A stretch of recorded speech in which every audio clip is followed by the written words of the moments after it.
Come on, just knock it over so I don't have to go. Just pull it real quick. This one, yeah.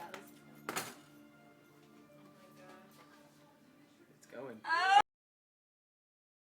Yellowstone National Park in the United States when wolves were reintroduced in 1995.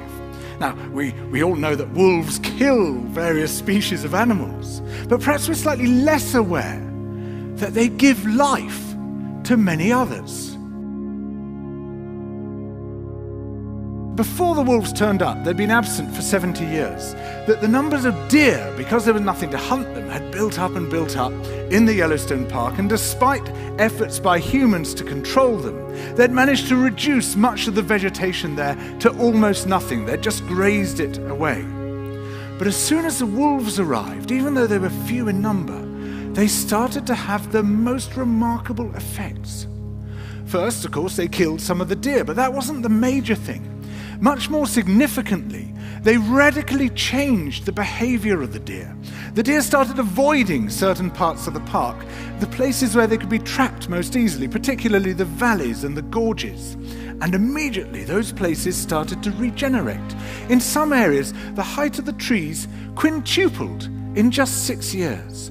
Bare valley sides quickly became forests of aspen and willow and cottonwood. And as soon as that happened, the birds started moving in. The number of songbirds, of migratory birds, started to increase greatly. The number of beavers started to increase because beavers like to eat the trees. And beavers, like wolves, are ecosystem engineers. They create niches for other species. And the dams they built in the rivers provided habitats for otters and muskrats and ducks and fish and reptiles and amphibians. The wolves killed coyotes, and as a result of that, the number of rabbits and mice began to rise, which meant more hawks, more weasels, more foxes, more badgers. Ravens and bald eagles came down to feed on the carrion that the wolves had left. Bears fed on it too, and their population began to rise as well, partly also because there were more berries growing on the regenerating shrubs. And the bears reinforced the impact of the wolves by killing some of the calves of the deer. But here's where it gets really interesting. If you're feeling sad or upset at the expensive rentals in big cities like New York, you may want to consider a place more green anyway.